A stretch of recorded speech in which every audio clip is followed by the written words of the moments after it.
ఈ శ్రేష్టమైన సమయాన్ని ఆ దేవాదేవుడు మనకందరికీ ఇచ్చినందుకు ఆ దేవాదేవునికి మనం ఆచరించుకున్నాం. అలాగే అందరికీ కూడా ప్రభు నామమున వందనాలు చెల్లిస్తున్నాను. చదవబడిన లేఖన భాగంలో మనము ఒక విషయాన్ని తేరగా తెలుసుకోవచ్చు. మొదటి దేవుని గొర్రెపిల్ల అనే మాటను 2 సార్లు యోహాను పుత్రుడు చెప్తున్నట్టుగా బాప్తిస్మం యోహాను చెప్తున్నట్టుగా మనం చూస్తున్నాం. ప్రార్థించుకొని వాక్యం కదా పరిశుద్ధుడు పరిశుద్ధుడు తండ్రి నీకుడు దేవ సమాధాన స్తోత్రం తెలుస్తున్నాము. మీ మీద రాసుకున్న వాక్య ప్రత్యేకంగా పెట్టినందుకు వందనాలు స్తోత్రాలు. నన్ను నీ ఆత్మతో అభిషేకించి బలంగా వాడుకుని ఆయన కుడి ప్రతి బిడ్డలో ఆత్మకార్యం చేయించి మీరే నన్ను తెచ్చుకున్నావున వాక్య పరిచయం వాడుకోమని మా ప్రభువులో రక్షకుడు నన్ను యేసుక్రీస్తునామున ప్రార్థించి వేడుకుంటున్నాము తండ్రి. ఇక్కడ ఒకే మాటను 2 సార్లు యోహాను భక్తులు చెప్పారు. ప్రియమైన వాళ్ళు, ఇక్కడ యోహాను భక్తులు ఆ మాట చెప్పక ముందుగా అక్కడ జరిగిన సంగతి ఏమిటి అంటే ఆయన అందరికీ బాప్తిసం ఇస్తున్నాడు. బాప్తిసం పొందుకుంటున్న వారందరూ కూడా ఆయన అడుగుతున్నారు, నీవు క్రీస్తువా ఏలియావా అని ఆయన అడిగినప్పుడు ఆయన చెప్తున్న మాటలు ఏమిటంటే, నేను ఏలియాను కాదు, క్రీస్తుడు కాదు, నా వెనక వచ్చేవాడు గొప్ప శక్తిమంతుడు, ఆయన చెప్పుల వాడు విప్పులకు కూడా నేను సమానులని కాదు అంటే వారి కంటే హీనమైన వాటిని చెప్పకనే చెప్తూ ప్రియమైన వారారా ఆయన యెషయా ప్రవక్త ప్రవచించిన ఒక ప్రవచనానికి ముందుగా ఉన్నాడని ఆయన చెప్పకనే చెప్తున్నాడు. ప్రియమైన వారారా అయితే ప్రభువైన యేసుక్రీస్తుని గురించిన సాక్ష్యం ఆయన చెప్తూ ప్రభువైన దేవుడు ఆయనకు మాటను తెలియజేశాడట. ఏమిటంటే ఆయన బాప్తిసం ఇచ్చినప్పుడు ఒక ఆత్మ పావురం వలె ఆయన మీదికి వస్తుంది. ఆయనే ఏదైతే లోకపాపమును మోసుకొని దేవుని గొర్రెపిల్లలో ఆ దేవుని గొర్రెపిల్లగా ఆయనే ఉంటాడని ఆయనకు ఒక సాక్ష్యంగా నిలవబడడానికి ఆ మానవ దేవుడు చెప్పినట్టుగా చూస్తున్నాం. ఆయనకు అది ఒక గొప్ప సాక్ష్యంగా ఉన్నట్లు ఆయనే ఒక సాక్షిగా ప్రభువైన యేసుక్రీస్తు ఉన్నట్టుగా మనము ఈ వచనాలన్నింటినీ కూడా మనము చూస్తున్నాం. అయితే బాప్తిసం యోహాను నీళ్లలో బాప్తిసం ఇచ్చేవాడే, అయితే రాబోతున్న యేసు ప్రభువు ఆత్మలో బాప్తిసం ఇచ్చేవాడుగా ఉన్నాడని ఆయన బాప్తిసం ఇచ్చే యోహానే సాక్ష్యం కలిగినట్టుగా మనం ఇక్కడ చూస్తున్నాం. అయితే ఇక్కడ మనం నేర్చుకోవాల్సిన ఒక అంశాన్ని మనము ఈ దినాన్ని మనం చేసుకుందాం. మొదటిది ఏంటంటే, ఇదిగో లోక పాపములు మోసుకొనిపోవు దేవుని గొర్రెపిల్ల. అది ఎవరు చూసి యోహాను భక్తులు అన్నాడు? ప్రభువైన యేసుక్రీస్తు అక్కడికి వచ్చిన తర్వాత, ఆయన దగ్గరికి వచ్చిన తర్వాత చెప్పిన మాట అది. అయితే మొదటిలో కూడా యేసు ప్రభు ఆ దారిని వెళుతూ ఉంటే ఆయన చూపించి ఇదిగో లోక పాపమును మోసుకొనిపోదు దేవుని గొర్రెపిల్ల అని చెప్పి అక్కడ ఆయన చెప్పినట్టుగా మనం చూస్తున్నాం. ఒకే మాటలో 2 సార్లు చెప్పాడు. ప్రియమైన వాళ్ళ పరిశుద్ధ లేఖనంలో మీరు ఎక్కడ వెతుక్కున్నాను దేవుని గొర్రెపిల్ల అనే మాట ఈ సువార్తలో 29వ వచనం 36వ వచనంలో తప్ప మీకు ఎక్కడ పరిశుద్ధ లేఖనాల్లో కనిపించదు. ప్రియమైన వాళ్ళ అయితే ఈ దేవుని గొర్రెపిల్ల యొక్క శ్రేష్టత ఏమిటి? అలాగే ఈ గొర్రెపిల్లను ఎందుకు దేవుడు ఈ లోకానికి పంపించాడు? ఆ దేవుని గొర్రెపిల్లగా చెప్పబడుతున్న ఆయన విశిష్టత ఏమిటి? ఆయన ఎందుకే దేవుడు గొర్రెపిల్లగా ఈ లోకానికి వచ్చాడన్న కొన్ని అంశాలను ఈ దినాన మనము నేర్చుకున్నాం. మొట్టమొదటిగా చెప్పబడినట్లయితే ఆయన లోక పాపమును మోసుకొనిపోతున్నాడు. లోక పాపము అంటే ఏమిటి? లోక పాపము అంటే ప్రియమైన వారరా ప్రతి ఒక్కరు చేసే పాపం ఏమిటి అంటే దేవునికి విరోధంగా ఆలోచన చేయడం ఒక పాపము. అలాగే దేవుని ఆజ్ఞలను కట్టడలను మీరము ఒక పాపము. అలాగనే ఏమైతే దేవుడు చెప్తాడో నీవు ఈ విధంగా జీవించు అని ఎప్పుడైతే ఆయన ఒక మార్గదర్శకంగా నీవు ఉండడానికి కొన్ని మార్గాలు ఏర్పాటు చేస్తారో ఆ మార్గాలన్నింటినీ తప్పిపోతే పాపము. అయితే నీ ఒక్కరి పాపము నా ఒక్కరి పాపము కూడా ఆయన మోసుకొని పోలేదు. ప్రియమైన వాళ్ళ లోకములో ఉన్న పాపానంతటి కూడా ఆయన మోసుకుని వెళ్ళినట్టుగా చూస్తున్నాం. ప్రియమైన వారా, ఇక్కడ మనం గమనించినట్లయితే దేవుడు మనుషులను క్రూరం చేసే స్థితిని కూడా పాపంగా చెప్పబడుతుంది. ఆది కాండంలో మనం చూసినట్లయితే ఎప్పుడైతే అవ్వ ఆదాము ఇద్దరు కూడా ఫలం తిని దేవునికి దూరంగా జరిగిపోయి మరణాన్ని సంప్రాప్తము చేసుకున్నారు. ఒకసారి యోవేలు రాసిన పత్రిక 5వ అధ్యాయము 12వ వచనం ప్రియమైన వారా,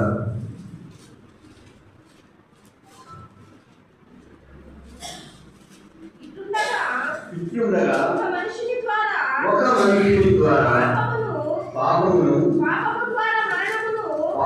ద్వారా మరణమును లోకములో ఎలాగూ ప్రవేశించెనో అలాగనే మనుషులందరూ పాపం చేసినందున మరణము అందరికీ సంప్రాప్తమాయెను. దేవుని స్తోత్రం కలుగుగాక. ప్రియమైన వారా, ఇక్కడ మనం చూసినట్లయితే లోకం అందరికీ కూడా పాపం ద్వారా ఏం సంభవించింది? మరణము సంభవించింది. ఆదాము చేసిన పాపం వల్ల మనుషులందరికీ కూడా మరణము సంప్రాప్తమైంది. ఎప్పుడైతే పాపము ఫలితము ఏమైందో మరణముని మన లేఖనాలు తెలియజేయబడుతున్నాయి. ఈ మరణాన్ని మనం జయించాలంటే మనము ఏమై ఉండాలి, ఏమి చేస్తాడు దేవుడు అనడానికి మనము పరిశీలన చేసుకుంటే ప్రియమైన వాళ్ళరా, ఈ పాపమునకు, ఈ లోక పాపమునకు పరిష్కారం ఏమిటి అంటే ప్రభువుని యేసుక్రీస్తును నమ్మడం, పాప విషయమై పశ్చాత్తాపడము, అలాగని దేవుని చిత్త ప్రకారము నడుచుకోవడమే మనకు చేయవలసిన పనిగా ఉంది. ప్రియమైన వాళ్ళ, అయితే ఇవన్నీ కూడా ఏ విధంగా ఉన్నాయండి?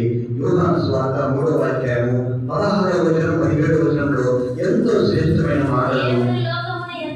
దేవుడు లోకమును ఎంతో ప్రేమించెను కాగా తన అద్వితీయ కుమారునిగా పుట్టిన వాని యందు విశ్వాసం ఉంచు ప్రతి వాడును నశింపక నిత్య జీవం పొందినట్లు ఆయనను అనుగ్రహించారు. దేవుని స్తోత్రం కలుగుగాక. ప్రియమైన వారా, గమనించినట్లయితే మరణం నుంచి మనం అందరినీ కూడా ఆయన నిత్య జీవంలోకి నడిపించడానికి ప్రభువైన యేసుక్రీస్తుని ఈ లోకానికి పంపించినట్లుగా చూస్తున్నాం. లోకాన్ని అందరినీ ప్రేమించాడు. నిన్ను నన్ను మాత్రమే కాదు, మన అందరినీ కూడా ప్రేమించిన ఆ దేవాలయ దేవుడు నీ పాప పరిహారార్థమై ఆయన మనిషి రూపంలో ఒక వ్యక్తిని పంపించాడు.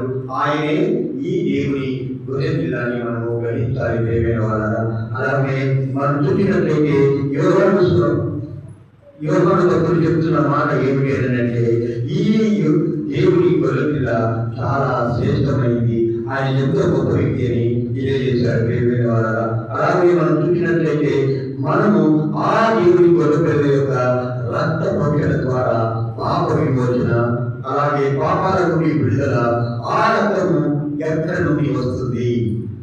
ఒకసారి మనకు మన శరీరాలకు సంబంధించిన పాపాలను ప్రోక్షించాలంటే పాత కాలంలో, పాత నిబంధన కాలంలో ఒక కార్యము జరిగేది.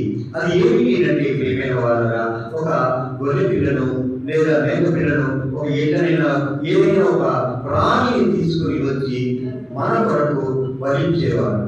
లేవియాకాండం 16వ అధ్యాయంలో అహరోను ఆ కార్యాలను గొప్పగా జరిగించిన వాడుగా ఉన్నాడు. ప్రియమైన వాళ్ళ, అందరి పాపముల కొరకు, ఆయన పాపం కొరకు కూడా ఆయన ఒక బలిని అర్పించేవాడుగా లేవియాకాండంలో మనము చూడవచ్చు. ఆయన కొరకు, ఆయన కుటుంబం కొరకు, అలాగే ఇశ్రాయేలు ప్రజల కొరకు ఆయన బలి అర్పణగా సమర్పించిన వాడుగా ఉన్నట్లు ఆ లేఖనాలు మనకు తెలియజేస్తున్నాయి. అయితే ప్రియమైన వాళ్ళ, ఐగుప్తు దేశం నుండి ప్రజలందరినీ విడిపించడానికి మోషే ద్వారా ఆయన దేవాది దేవుడు ఒక గొప్ప పండుగను వారి వరకు ఏర్పాటు చేశారు. అది పస్కా పండుగ. ఆ 12వ అధ్యాయంలో ప్రియమైన వాళ్ళ, పస్కా బలి పశువు ఏలాగున బలి అర్పించబడి ఆ బలి అర్పణ ద్వారా మీ పాపము నా పాపం ఎలా పోతాయనేది తెలియజేయబడుతుంది. అయితే ఆ పస్కా పండుగ మాత్రము నిర్గమకాండంలోని 12వ అధ్యాయంలోని పస్కా పండుగ మాత్రము ఒక ఇశ్రాయేలు మాత్రమే ఏర్పాటు చేయబడింది. ప్రియమైన వాళ్ళ, తర్వాత వచనాలను మనము తెలుసుకుందాం. మనం చూసినట్లయితే ఈ పస్కా బలి పశువు వధించబడాలి. ఆ రక్తం ద్వారా ద్వారబంధుల మీద, నిలువు కమ్మిల మీద, అడ్డకమీల మీద రాసి ప్రియమైన వారా, ఆ నిలుకమి అడ్డకమీల మీద రక్షపోషణను చూసిన తర్వాత మృత్యు దేవత ఏం చేస్తుందంటే దాటి వెళుతుంది ప్రియమైన వారా. ఆ ఇంటిలో మృత్యువు ప్రవేశించదు. కానీ ఐగుప్తు దేశం అంతలో కూడా మొదటి కుమారుడు ప్రతి ఒక్కరి మొదటి సంతానము ఆ దినాన చనిపోయినట్టుగా లేఖన భాగాలు మనకు తెలియజేయబడుతున్నాయి ప్రియమైన వారా. అయితే ఒక ఇశ్రాయేలు ప్రజలు ఏ బిడ్డ కూడా చనిపోలేదనేది లేఖన భాగాలు మనకు తెలియజేస్తున్నారు. ఎందుకు జరగలేదంటే వారు ఒక రక్త ప్రోక్షణ ద్వారా, బలి అర్పణ ద్వారా, పస్కా పండుగ ద్వారా, పుల్లేని రొట్టెల పండుగ చేస్తూ వారు ఆ మరణాన్ని జయించినట్టుగా దేవుడు వారికి వాగ్దానం ఇచ్చాడు ప్రియమైన వారా. అలాగే మనం గమనించినట్లయితే ఈ బలిపశువైన పస్కా పశువు ఎలాంటిదై ఉన్నారో మనకు నిర్గమాకాండంలో తెలియజేయబడింది ప్రియమైన వారా. చూసినట్లయితే మనము అది నిర్దోషమైనదిగా ఉండాలి.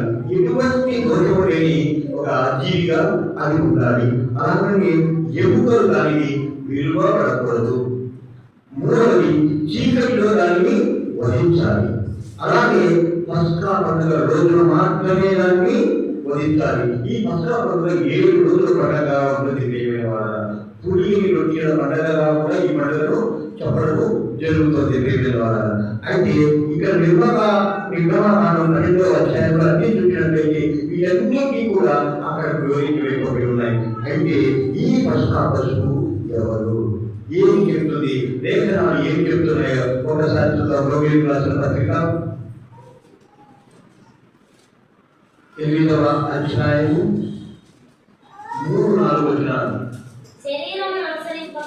శరీరమును అనుసరించక ఆత్మను అనుసరించి నడుచుకును మన యందు ధర్మశాస్త్ర సంబంధమైన నీతి నెరవేర్చబడాలని పాప పరిహారాల జీవితము దేవుడు తన సొంత కుమారుని పాప శరీరాకారముతో పంపి ఆయన శరీరమందు పాపమునకు శిక్ష విధించను. దేవుని స్తోత్రం కలుగుగాక.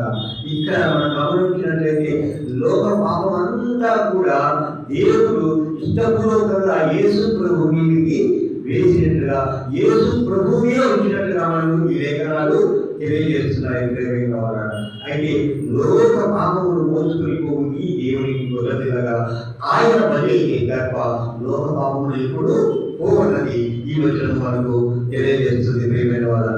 అలాగే మనం గమనించినట్లయితే ఈ యొక్క పశువు, ఈ గొర్రె పిల్ల ఎలా ఆ రక్తము మనకు ఎలా పనిచేస్తుందో ఒకసారి చూద్దాం ప్రియమైన వారా.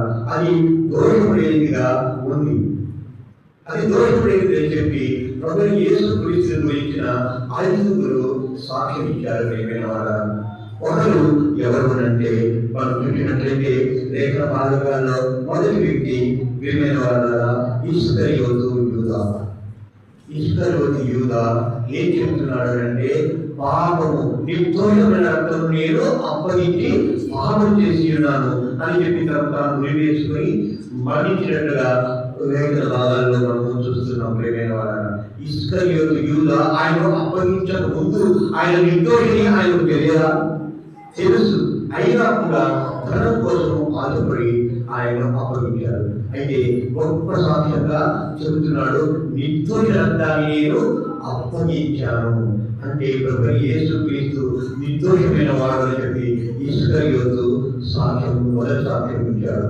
రెండవది పిలాతు భార్య, ఈ నీతిమంతుడి జోలికి నీవు వెళ్ళొద్దు అని చెప్పి ఆయన పిలాతుకు హెచ్చరిక చేసింది ప్రియమైన వారా.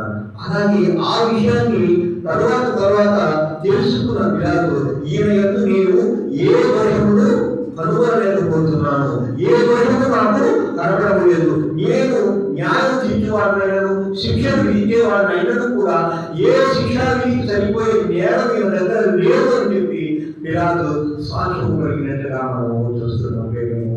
ఇక్కడ 3 వ్యక్తులను మనము సాక్షులుగా మనం తీసుకున్నాం. 4వ వ్యక్తి శిలువలో వేయబడ్డ గొర్రెల ప్రియమైన వారా. మనకి ఈ శిక్ష సరైనదే కానీ ఆయనకు మాత్రం ఈ శిక్ష సరైనది కాదు అని చెప్పి ఆయన సాక్ష్యం ఇచ్చాడు ప్రియమైన వారా. ఇకపోతే 5వ వ్యక్తిగా చూసినట్లయితే శతాధిపతి లూకా సువార్త 24వ అధ్యాయము 23వ అధ్యాయము 47వ వచనం చూసినట్లయితే అక్కడ శతాధిపతి కూడా ఆయన ఒక నిర్దోషమైన వాడుగా ఉన్నట్టుగా చెప్తున్నాడు. శతాధిపతి జరిగినది చూసి ఈ మనుషుడు నిజముగా నీతిమంతుడై ఉన్నాడని చెప్పి దేవుని మహిమపరిచాడట. దేవుని స్తోత్రం కలుగునుగాక. చూడండి ప్రియమైన వాళ్ళ, ఒక శతాధిపతి ఎన్నో రకాలుగా ఎంతో మందికి శిక్ష విధించేవాడుగా ఉంటాడు. ఎంతో మందితో ఆయన మాటలో కానీ చేతుల్లో కానీ ఎదుటి ఎలాంటి వారు గమనించదగ్గ శక్తివంతులుగా ఉంటారో ఆ శతాధిపతులు. అయితే ఈయన చూసి ప్రియమైన వాళ్ళ, ఈయన నిజముగా నీతిమంతుడై ఉన్నాడని చెప్పి నీతిమంతత్వాన్ని ఆయనకు ఆపాదిస్తున్నాడు.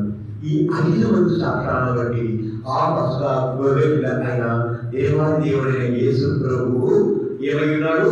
నిర్దోషమైన వాడుగా ఉన్నాడని ఇక్కడ మనకు కనబడుతుంది. మరి ఆ పరిపక్షను వధించాలంటే ఇంకొక కారణం కావాలి. ప్రియమైన వాళ్ళ, ఎముకలు విలువ పడకూడదు. ఎముకలు విడిచినట్లయితే అది పస్కా బలికి అర్హమైనదిగా కాదు అని చెప్పి లేఖనాలు మనకు తెలియజేస్తున్నాయి. అయితే ప్రభువు యేసు క్రీస్తు యొక్క ఎముకలను విడిచారా లేదనడానికి మనం చూద్దాం. ప్రియమైన వాళ్ళ, యోహాను సువార్త 19వ అధ్యాయం 37వ వచనం చూడండి. ప్రియమైన వాళ్ళ, మరియు పొడిచిన వాని కట్టు చూతులు అని మరి ఒక లేఖనం చెబుతున్నది. అతని ఎముకలలో ఒకటైనను విలువగలదు, ఆమె లేఖనం నెరవేరినట్లు ఇది జరిగను. చూడండి ప్రియమైన వాళ్ళ, అక్కడ ముగ్గురిని సిలువలో వేశారు. సిలువ వేసినప్పుడు అటువైపున దొంగ కాళ్ళు విరగొట్టబడింది, ఇటువైపున దొంగ కాళ్ళు విరగొట్టబడ్డాయి. అంటే అప్పుడు వారు చనిపోలేదు కనుక చనిపోవడానికి కారణంగా వారు ఏం చేస్తారంటే కాళ్ళు విరగొట్టబడతాయి. అయితే అప్పటికే చనిపోయిన యేసు ప్రభువును చూసి కాళ్ళు విరగొట్టలేదు. ప్రియమైన వాళ్ళ, అదే ఇక్కడ యోహాను సువార్తలోని 19వ అధ్యాయము 31 నుండి 36 వచనాలు చూసినట్లయితే మీకు ఆ విషయము తేటతెల్లం అవుతుంది. ప్రియమైన వాళ్ళ, అలాగే మనం గమనించినట్లయితే మూడవది అయిన విషయం ఏమిటంటే చీకటిలో వధించబడాలి. ఎక్కడైనా కూడా పస్కా పండుగ చేసే సమయంలో వాడు ప్రతి సమయంలో ఆ బలిని అర్పిస్తారు. ప్రియమైన వాళ్ళ, నిర్గమకాండంలోని ఈ విషయం ఉంటుంది. వీళ్ళైతే ఊరికి వెళ్ళిన తర్వాత 12వ అధ్యాయాన్ని మొత్తము ధ్యానం చేయమని మనం చేస్తున్నాం. అలాగే మనం గమనించినట్లయితే ఇదే విషయాన్ని చీకటిలో వధించాలంటే మార్కు సువార్త ఆయనను చీకటిలో వధిస్తారని తెలియజేయబడింది. ప్రియమైన వాళ్ళ, 15వ అధ్యాయము 33వ వచనాన్ని చదువుతాం. మధ్యాహ్నం మొదలుకొని 3 గంటల వరకు ఆ దేశమంతటా చీకటి కమ్మెను. ప్రియమైన వాళ్ళ, ఇక్కడ మనం గమనించినట్లయితే చీకటి పడే సమయానికి, చీకటి అయిన సమయానికి ఆయన చనిపోయినట్టుగా మనం చూస్తాం. ఆయన ఉదయం 9 నుండి మధ్యాహ్నం 3 గంటల వరకు దాదాపు 9 గంటలు ప్రియమైన వాళ్ళ, 6 గంటలు ప్రియమైన వాళ్ళ ఆయన శివుడిపై ఉన్నట్టుగా మనము చూస్తున్నాం. ఎన్నో శ్రమలు కూర్చి ఆయన మరణించినట్టుగా చూస్తున్నాం. ప్రియమైన వాళ్ళ, అలాగే గమనించినట్లయితే చివరైనది అయితే ఆ పస్కా పశువు ఎప్పుడు కూడా పస్కా మొదటి దినంలోనే బలి అర్పించబడాలి. ఆ బలి పశువు పస్కా దినంలోనే వధించబడాలనడానికి మనం చూసినట్లయితే ఆ పస్కా బలి పశువు యేసు ప్రభు అని చెప్పడానికి మత్తయి సువార్త 26వ అధ్యాయము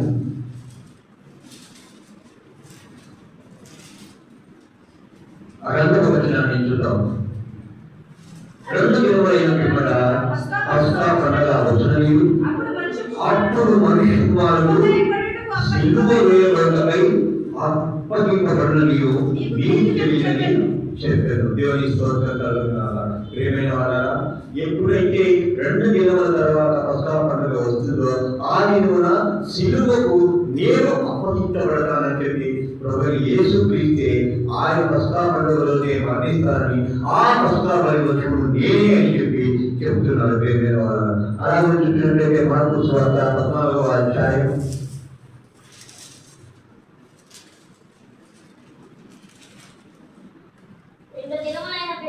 2 దినములైన పస్కా పండుగ అనగా పులియని రొట్టెల పండుగ వచ్చెను. అప్పుడు ప్రధాన యాజకులు శాస్త్రులు మాయోపాయం చేత ఆయన ఎలా పట్టుకొని చంపుతామా అని ఆలోచించుకుంటున్నాడు. కానీ ప్రజలలో అల్లరి కలుగునేమో అని పండుగలో వద్దని చెప్పుకోండి. కానీ పండుగలో వద్దనుకున్నారు, కానీ పండుగ దినాన మాత్రమే ఆయన వధించినట్లుగా ఆయన శిలువను పొందుకున్నట్లుగా లేఖన భాగాలు తెలియజేయబడుతున్నాయి. ప్రియమైన వారు చూడండి, పస్కా బతుకైపోయిన ఆయన పస్కా రోజున మాత్రమే శిలువ వేయబడ్డాడు. ప్రియమైన వారు అలాగే ఇంకొక లేఖన భాగాన్ని ఏం మాట్లాడారు రూఢిపరుచుకుంటున్నాం. చూద్దాం. లూకాసు వార్త 22వ అధ్యాయము 1-2 వచనాలు చూడండి. ప్రియమైన వారు పస్కా అనబడిన పులియని రొట్టెల పండుగ సమీపించను. ప్రధాన యాజకులు శాస్త్రులు ప్రజలకు భయపడే కనుక ఆయన ఎలా పంపుకొని ఉపాయము వెలుగుతుంది. దేవుని స్తోత్రం కలుగునుగాక. ఇక్కడ మనం గమనించినట్లయితే పస్కా పండుగ రోజున అక్కడ యాజకులు అలాగే శాస్త్రులు వారందరూ కూడా ఆయనను చంపడానికి ప్రయత్నం చేసేవారుగా ఉన్నారు. అయితే వారి ప్రయత్నాన్ని సఫలీకృతం చేసుకున్నట్లుగా లేఖనాలు తెలియజేస్తున్నాయి. ప్రియమైన వారు ఇప్పుడు గమనించండి, ఆయన నిర్దోషమైన వాడుగా ఉన్నారు. అలాగే చీకటిలో చంపబడ్డారు. అలాగే సాక్ష్యాలు చెబుతూ కూడా ఎంతో మంది ఆయన యువకు కూడా విడవబడలేదని సాక్ష్యం చెప్పబడింది. అలాగే చూసినట్లయితే ప్రియమైన వారారా పస్కా పండుగ రోజునే ఆయన్ను వధిస్తారని ఇక్కడ లేఖన భాగాలు తెలియజేయబడుతున్నాయి. అలాగే మనం చూసినట్లయితే ప్రియమైన వారారా ఈ పస్కా బలికి ప్రభువైన యేసు క్రీస్తు యొక్క బలికి ఎలాంటి సంబంధం ఉంది, ఎలాంటి బంధన కలిగి ఉందో మనము ఒకసారి చూద్దాం.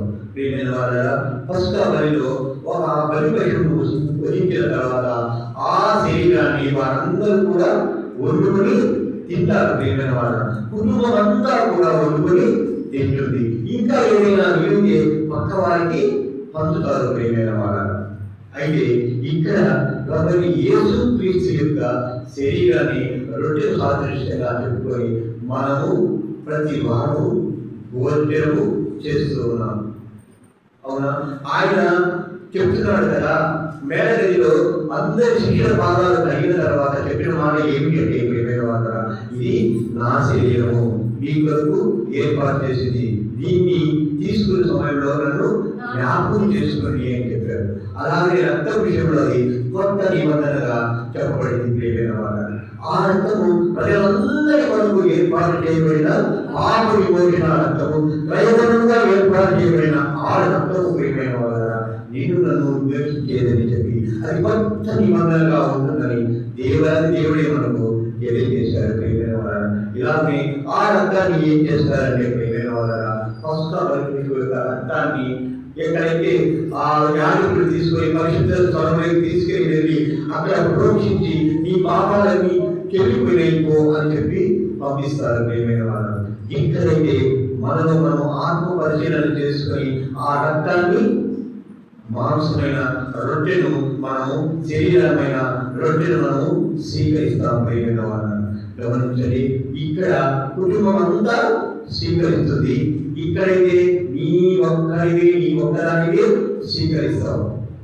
అర్థమవుతుందా ప్రియమైన వారు?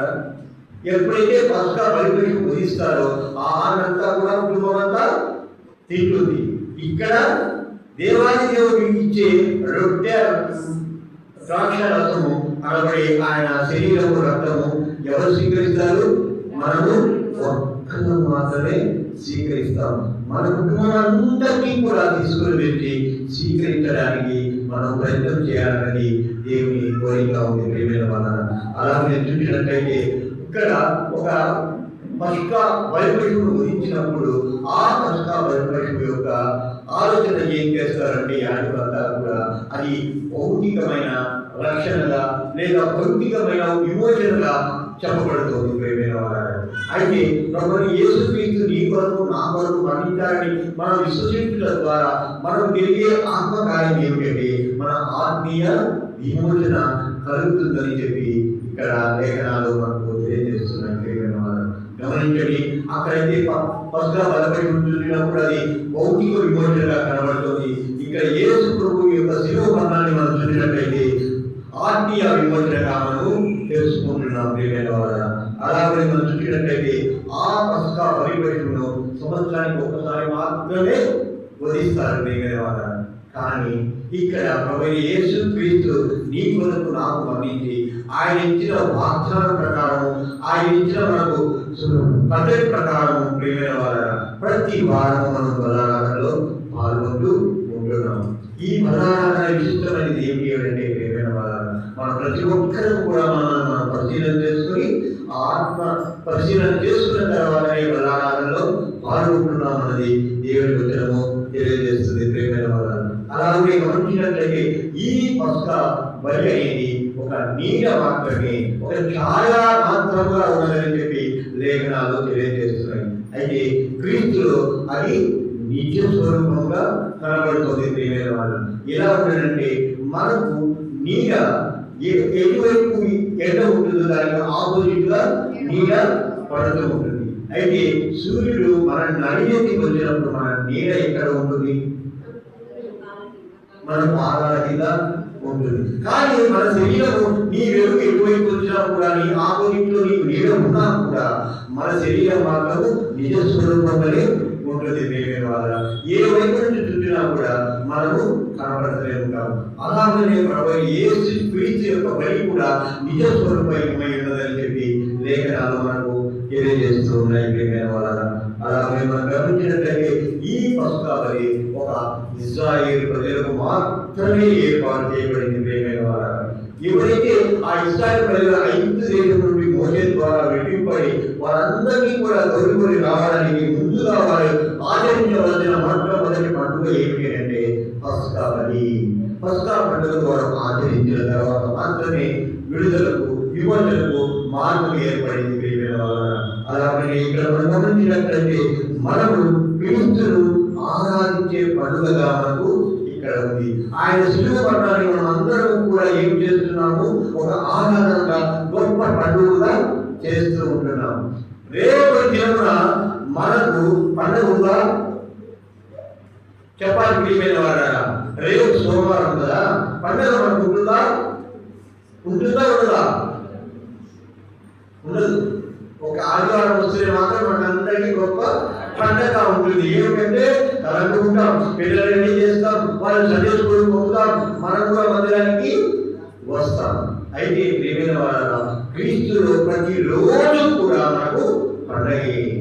మనం ఎప్పుడైతే దేవుడి మందిరానికి రావాలనుకుంటున్నామో ఆ రోజు మాత్రమే కాదు, కానీ ప్రియమైన వారు ప్రతిరోజు మన మనస్సులో మన ఆత్మీయ భావాల్లో ప్రభు యేసు క్రీస్తు మరణాన్ని జ్ఞాపకం చేసుకుంటూ మనము శుద్ధి చేసుకోవాలని చెప్పి దేవుడి వాక్యము సెలవిస్తుంది. ప్రియమైన వారు అలాగే మనం గమనించినట్లయితే ఈ పస్కా ఏర్పాటు ఇశ్రాయేలు ప్రజలు మాత్రమే ఏర్పాటు చేయబడిన పస్కా దేవుడు మోషే ద్వారా ఇశ్రాయేలు ప్రజలకు మాత్రమే ఏర్పాటు చేశాడు. ప్రియమైన వారు అయితే దేవుడి యొక్క ప్రణాళికలో ఎంతో మంది ఈ లోకంలో ప్రజలందరూ ఉన్నారు. లోక పాపం ఎంతో గొప్పగా పెరిగిపోయింది. ఆ పాపాలను ప్రక్షాళన చేయాలని ఏం చేయాలి? ఏదో ఒక బలిని అర్పించాలి. ఆ బలి ఎవరుగా ఉన్నారు అంటే కదా ప్రియ కుమారుడైన యేసు ప్రభుని ఈ లోకానికి పాప శరీరం ద్వారా ఈ లోకానికి పంపించాడు. ప్రియమైన వారు అయితే దేవుని యొక్క ప్రణాళిక క్రీస్తు నీ కొరకు నా కొరకు మనందరి కొరకు మరణించి మనందరి పాపాల నుండి మనల్ని విమోచించే ఆ రక్తము ఆ శరీరము మన కొరకు ఏర్పాటు చేయబడిందని చెప్పి ఆ దేవాది దేవుడే మనందరి కొరకు ఏర్పాటు చేసిన ఒక గొప్ప పండుగ ఉంది. ప్రియమైన వారు ఒక ఇశ్రాయేలు ప్రజలకు మాత్రమే పస్కా బలిగా ఉంది. అయితే ఇక్కడ మనం గమనించినట్లయితే పులిని రొట్టెల పండుగ అని చెప్పి మనము అనుకుంటున్నాం, ఆలోచన చేస్తున్నాం. ఈ పులిని రొట్టెల పండుగ అంటే ఆ వారం రోజుల్లో మన ఇంట్లో పులిచే వస్తువు ఏదైనా పులియడానికి అవకాశం ఉన్న ఏ వస్తువును కూడా ఇంటిలో ఉంచబడకూడదని లేఖన భాగాలు సెలవిస్తున్నాయి. ప్రియమైన వారు ఏదైతే పులిసిద్ధి ఉంటుందో ఆ పులిసిద్ధి ఇంకొక దాన్ని పులిచే దానం చేస్తుంది. అలాగే అది పాడైపోవడానికి ఎక్కువగా ఆస్కారం జ్ఞాపకం ఉందని చెప్పి ఆ దేవాదేవుడు మనకు తెలియజేస్తున్నాడు. కొన్ని ఆలోచన చేసినట్లయితే మన ఇంట్లో కొన్ని వస్తువులు పునరేం జరుగుతుంది. చాలా వస్తువులు మంచిగా ఉంది. పెరుగు ఒకనొక సమయంలో పులిసిన తర్వాత పులిసిన మజ్జిగగా తయారవుతుంది ప్రియమైన వారు. అలాగే మనకు కూడా మన శరీరాల ద్వారా ఎన్నెన్నో పాపాలను చేస్తూ ఉన్నాం. అది పులిసిన దానిగా మనం జ్ఞాపకం చేసుకోవాలి. లోకమంతా పులిసిన కారణం ఏంటంటే ఒకరి మన పాపమే. మనతో పాటు పక్క వారికి కూడా మనము పాపంలో పడవేయడానికి మనము చూస్తూ ఉంటాం. అందుకోసమే పులిసింది ఏదైనా నీలో ఉంటే లేదా నీ ఇంటిలో ఉంటే దాన్ని తీసివేయమని చెప్పారు. పులిచినది అని అంటే పాపం అనే అర్థాన్ని మనము తీసుకోవాలి. అక్కడ పాపం అనే దాన్ని తీసివేయమని చెప్పాడు. మన శరీరాల్లో మన శరీరంతో మనం చేస్తున్న పాపాలన్నింటినీ కూడా తీసివేయాలని దేవుని వాక్యము సెలవిస్తుంది. దేవుని వారు మనము అలాగే గమనించినట్లయితే పేతురు రాసిన మొదటి పత్రిక 2వ అధ్యాయము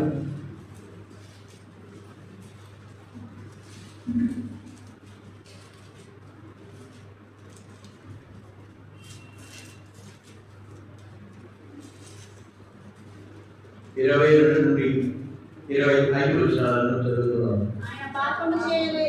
ఆయన పాపము చేయలేదు. ఆయన నోటను ఏ కపటమును కనబడలేదు. ఆయన దూషింపబడి బదులు దూషింపలేదు.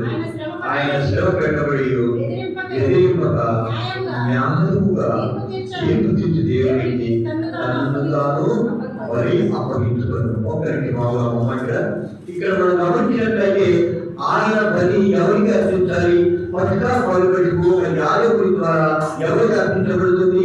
దేవుడికి అర్పించబడుతుంది.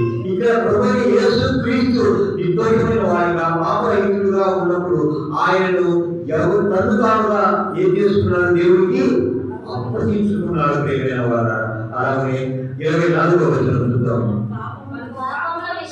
మనము పాపముల విషయమై చనిపోయి నీతి విషయమై జీవించినట్లు ఆయన తానే తన శరీరమందు మన పాపములను మా మీద మోసిపోలేదు.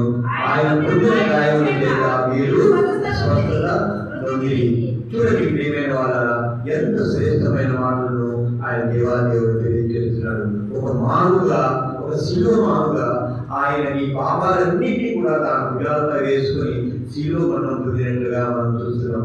ఆయన పొందిన దెబ్బల చేత నీకు స్వస్థత కలిగిందని తెలియజేయబడుతుంది. ప్రియమైన వాళ్ళ ప్రపంచంలో 39 రకాలుగా వ్యాధులను నిర్ణయం చేశారు. ప్రియమైన వాళ్ళ మేజర్ ఎలిమెంట్స్ అవి కూడా 39 రకాలైన వ్యాధులు మనిషికి కలుగుతాయని చెప్పి సైంటిస్టులు చెబుతున్నారు. సైన్స్ చెబుతోంది. అలాగనే 39 దెబ్బలు, ఒకటి తక్కువ 40 దెబ్బలు ఆయన కొడా దెబ్బలు తిన్నాడు. ఆయన పొందిన గాయాల చేత నీకు స్వస్థత అని చెప్పి ఈ లేఖనాలు మనకు తెలియజేస్తున్నాయి. నిజమే కదా ప్రియమైన వారు. ఆయన ఏదైతే గాయాలు పొందాడో, ఎక్కడైతే గాయాలు పొందాడో ఆ గాయాలన్నిటికీ కూడా నీకు స్వస్థత జరుగుతుంది. ప్రియమైన వారు గమనించినట్లయితే ఏ విధమైన స్వస్థతను మనం చూసుకున్నా కూడా ఆయన ఆ బాధను, ఆ శ్రమను అనుభవించినట్టుగా మనము తెలియజేయబడుతుంది. ప్రియమైన వారు అలాగే గమనించినట్లయితే 25వ వచనం, మీరు పునరువలే దారి తప్పిపోతే కానీ ఇప్పుడు నీ ఆత్మల కాపరి అధ్యక్షుడైన ఆయన వైపు మళ్ళీ ఉన్నారు. దేవునికి స్తోత్రం కలుగునుగాక. ప్రియమైన వారు మనము గొర్రెల వలె దారి తప్పిపోతుంది. ఆ తప్పిపోయిన గొర్రెలను ఆయనే మనల్ని తిరిగి తన దగ్గరకు చేర్చుకొని ప్రియమైన వాళ్ళ ఏం చేస్తున్నాడు? ఆత్మల కాపరి అధ్యక్షుడిని ఆయన వైపు మళ్ళించుకుంటున్నాడు. ప్రియమైన వారు ఎప్పుడైతే నీవు పాపం చేసి ప్రాయశ్చిత్తం పొందుతావో నీ కాపరి అయిన దేవుడు నిన్ను క్షేమంగా కాచి కాపాడే దేవుడుగా ఉన్నాడని ఈ లేఖన భాగము తెలియజేస్తుంది. అలాగే ఇంకొక లేఖన భాగాన్ని మనం చూద్దాం. కొరింథీయులకు రాసిన మొదటి పత్రిక, అపోస్తలుడైన పౌలు కొరింథీయులకు రాసిన మొదటి పత్రిక 5వ అధ్యాయము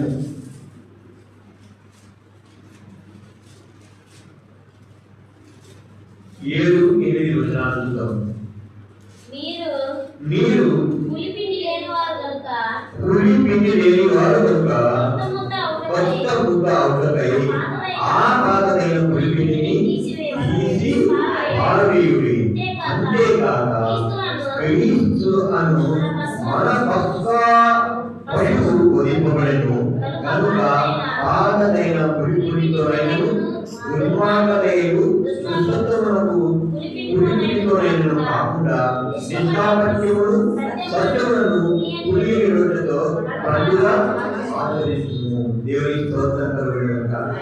మన క్రీస్తు అయిన యేసు ప్రభువు పస్కా బలిపశువుగా మారిన తర్వాత మనలో నుండి పులిసే ఏదైనా అంటే మనలో పాపములోకి నెట్టేది ఏదైనా కూడా తీసివేయాలని ఈ లేఖన భాగాలు తెలియజేస్తున్నాయి. ప్రియమైన వాళ్ళ ఈ లేఖన భాగాన్ని మరి మీరు ఇంటికి వెళ్ళిన తర్వాత మరొకసారి ధ్యానం చేయాలని మనం చేస్తున్నాం.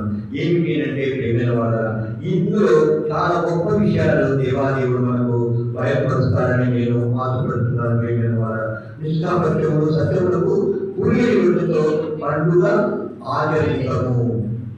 ఎందుకంటే మనము ఎప్పుడైతే నిష్కాపట్యములతో ఎందుకంటే ఏమైతే మనము నిష్కపటంగా మనం ఉంటామో ఏదైతే దుర్మార్గతకు దూరంగా ఉంటామో అప్పుడే ఆ పస్కా బలిపశువు యొక్క సార్థకత ఆయన బలి సార్థకత మనకు ఉపయోగపడుతుందని దేవుని వాక్యము సెలవిస్తుంది. ప్రియమైన వారు అలాగే మనం చూసినట్లయితే హెబ్రీయులకు రాసిన పత్రిక 9వ అధ్యాయం 26 నుండి 28 వచనాలను చూద్దాం. అట్లైన జగత్తు పునాది వేయబడినది మొదలుకొని ఆయన అనేక పర్యాయములు శ్రమ పడవలసి వచ్చును. అయితే ఆయన యుగయుగముల సమాప్తియందు తను తానే బలిగా అర్పించుకోవడం వలన పాప నివారణ చేయుటకై ఒక్కసారి ప్రత్యక్షపరచబడింది. దేవునికి స్తోత్రం కలుగునుగాక. ప్రియమైన వారన్నా మనం గమనించినట్లయితే ఒక్కొక్కరి కొరకు ఒక కుటుంబం కొరకు పస్కా బలిపశువు ఒక్కటిగా తీసుకోవాలి. అయితే అక్కడ ఎన్ని కుటుంబాలు ఉన్నాయో అన్ని కుటుంబాలకు సంబంధించి పస్కా బలిపశువులను తీసుకోవాలి.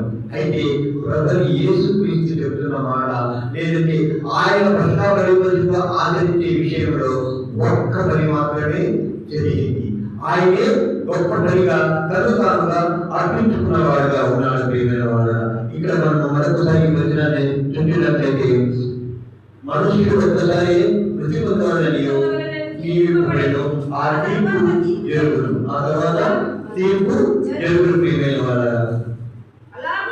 అలాగే క్రీస్తు కూడా అనేకుల పాపములను భరించుటకు ఒక్కసారి అర్పింపబడి తన కొరకు కనిపెట్టుకొని ఇటువారి రక్షణ నిమిత్తము పాపము లేకుండా రెండవసారి ప్రత్యక్షమగును. దేవుని స్తోత్రం కలుగునుగాక. ప్రియమైన వార లోక పాపములందరినీ కూడా మోసుకొని పోయి తన బలి ద్వారా ఆయన పాపాన్ని ప్రక్షాళన చేసి ప్రియమైన వార తిరిగి రెండవసారిగా ప్రత్యక్షము అవుతారు. ఏ పాపము లేని వాడుగా ఆయన ప్రత్యక్షమవుతారని లేఖన భాగాలు తెలియజేయబడుతున్నాయి. ప్రియమైన వారు ఇక్కడ మనం గమనించినట్లయితే ఎందరెందరో పాపాలను అందరికీ ఉంది.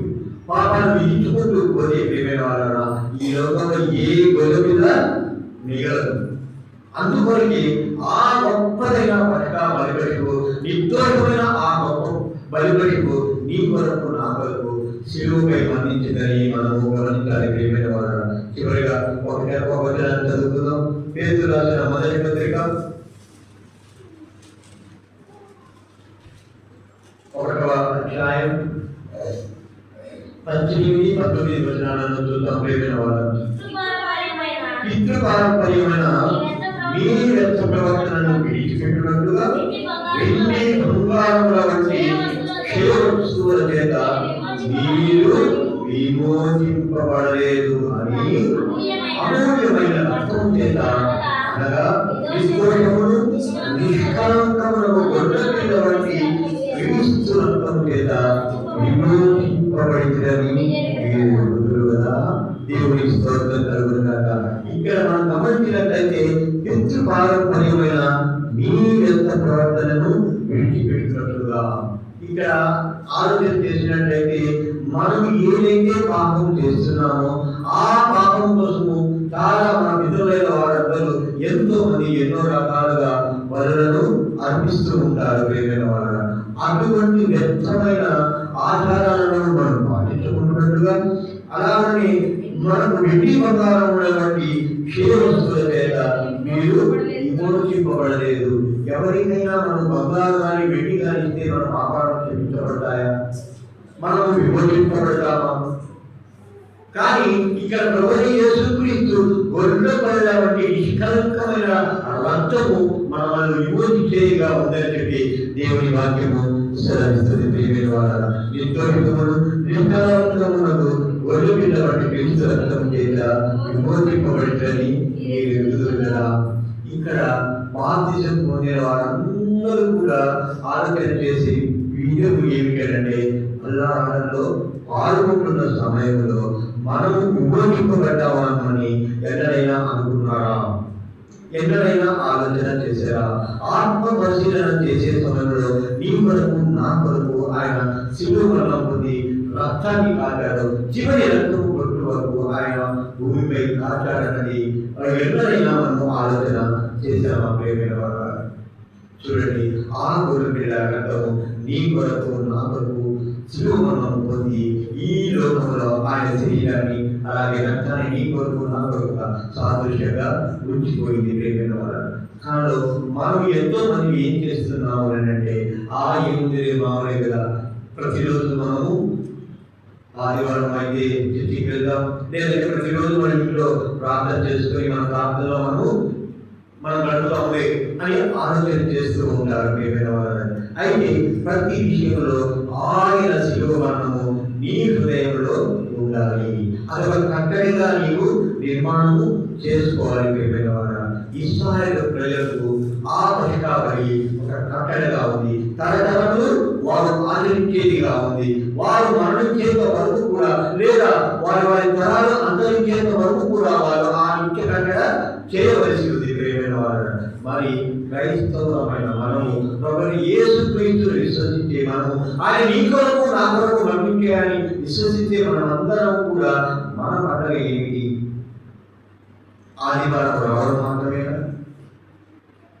ఆదివారం ముగించి చేత మనం దేవుడికి బలియాలుగా అర్పింపబడుతున్నాము, లేదా మన ప్రజల ద్వారా ఆయన్ను స్తుతించే వారంగా ఉన్నామా, కొనియాడే వారంగా ఉన్నామా? ప్రియమైన వారు మనకు చాలా మంది చెప్తుంటారు, అయ్యా నా శరీరాన్ని నీకు స్తుతియాగంగా సమర్పిస్తానని చెప్పి పాటలు కూడా పాడుతూ ఉంటాం. ప్రియమైన వారు ఎన్నడైనా ఆ స్తుతియాగము అర్థాన్ని మనం ఏదైనా ఆలోచన చేసేవా? స్తుతియాగం చేస్తున్నాము అంటే ప్రియమైన వారురా ఎంతగా నీవు శుద్ధీకరింపబడాలి, నీవు పవిత్రులుగా పవిత్రులుగా మారాలి. నీ పవిత్రతను బట్టి ఆయన యొక్క శక్తి ఇంకా రెట్టిపోతుంది, ఆయన మహిమ గొప్పగా చెప్పబడుతుంది. ఆ దేవాది దేవుడు ప్రజలందరికీ కనబడే విధంగా ఉంటాడు. ప్రియమైన వారు నీ ద్వారా మాత్రమే. అయితే నీవు చేసే పాప విషయాలను బట్టి, నీవు చేసే పాప కార్యాలను బట్టి ఎప్పుడు కూడా ఆయన మీద ఆయన శిలువ వేస్తూ ఆయన మీద ఎక్కువ నీ శిలువ భారాన్ని మోపుతున్నామని లేఖనాలు తెలియజేస్తున్నాయి.